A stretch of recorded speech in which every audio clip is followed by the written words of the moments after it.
what he solved was the ability to put scarcity online. Because up till then, I send you a JPEG, you can just copy it to infinity. And so by putting scarcity online, it was the first time we could actually have a real internet native money. And so that's the 10,000 years from the past to where we are now. This is going to open us up to Bitcoin in the next 10,000 years. Kardashev level 0 is pretty much our own muscle power, eating food, hunter-gatherer type of thing. But if you look at that on a geometric scale, potentially 10,000 years is hunter-gatherer through to agrarian age to where we are as a digital age. Kardashev 0.75. And in 200 years, we're on track, 200 to 300 years, we're on track to harness all the energy available on the planet. As of where we are now, it's very reliably 500 million people that have some sort of ownership of Bitcoin in 15 years. And if you run this data forward, we will be 1 billion people having some ownership of Bitcoin by the end of this decade. Bitcoin Zella stands out with its simplicity and clarity. We've crafted an experience that anyone can dive into, whether you're a crypto expert or just a new to the crypto world. Now guess who keeps his eye on us? The author of best-selling book Rich Dad Poor Dad, Robert Kiyosaki. And we want to take this opportunity and thank all the people who trusted us, and we read every comment. And the best part, it's free. Subscribing now means you will get all new information for free. Don't just follow the trends, stay ahead of them. Subscribe to Bitcoin Zella today and enjoy the new edge. In this video, Willy Woo will talk about Bitcoin price predictions, the current state of Bitcoin adoption, and the future of money over the next 10,000 years. Kardashev and beyond. Let's catch him to learn more. The thing I was really passionate back then on was mobile technology, which I could see really hitting. And that led on to creating a startup, which did email on the first generation of smartphones. And then that actually led to Bitcoin, because you're in the tech world. Oh, Bitcoin broke $1,000. What's that? And then I had to learn about it. And so, my first involvement with Bitcoin, it was buying it in the tail end of 2013. And it's been a long journey since then. I used to, in this technology world, to be so frenetic at looking at what's coming in the next week, the next month, the next year. And this was like a zoom out picture of where does Bitcoin sit in a 10,000 year view? In this case, it was like 10,000 years into the past, not the future. But we can get to that. And really it was like, if you were to look at the fundamentals of money, we started off with, commodity money. And we basically built this kind of Lindy effect on gold and silver as money, because these things were very hard to get more of, very hard to inflate the supply. And as we moved into the industrial age, there was a change where we tended to trade the paper that was claimable for the gold and silver, because it's a pain in the ass shifting lumps of silver and gold around. So with the development of the industrial age, we started to paperize papers much quicker. And then now we're in a digital age, and what we're seeing is a lot of online banking, a lot of digital payments, but that stuff's not internet native. And really fundamentally Bitcoin solved this thing that was thought to be solvable, but it took until the Satoshi white paper in the tail end of 2008 to solve.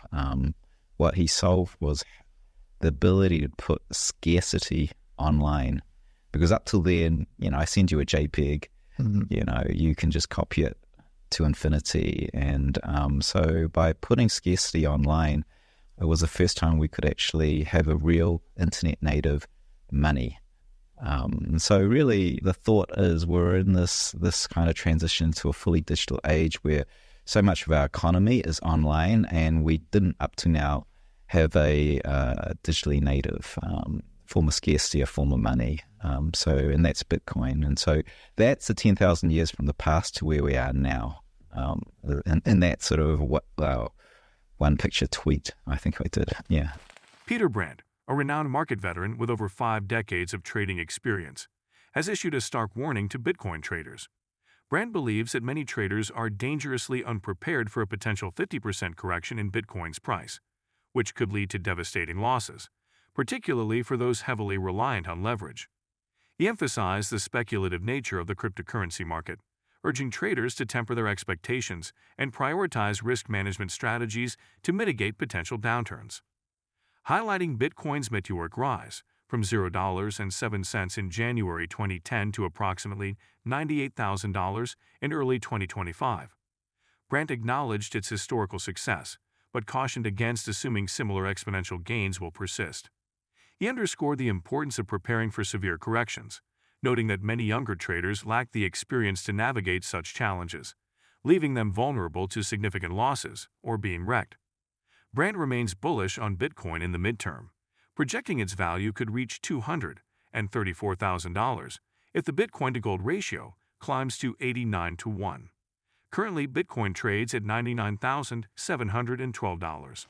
Do you think this transition could actually be quite quick, given we've got this generational shift happening as well? Yeah, we have 15 years of data on it now, and it is going to be quick, and it's not even up for debate. People may want to debate it, but they haven't looked at the data. As of where we are now, it's very reliably 500 million people that have some sort of ownership of Bitcoin in 15 years. And if you run this data forward, we will be 1 billion people having some ownership of Bitcoin by the end of this decade. And by 2035, if this curve continues its path, we're pretty much near majority adoption of Bitcoin as an investment holding. And then the question is this going to be a reserve currency? Will it be money? Will it be a medium of exchange? But it's happening very, very quickly. Bitwise CEO Hunter Horsley has highlighted the growing scarcity of Bitcoin, predicting that it will soon feel dramatic as the cryptocurrency becomes more mainstream. Horsley pointed out a striking imbalance.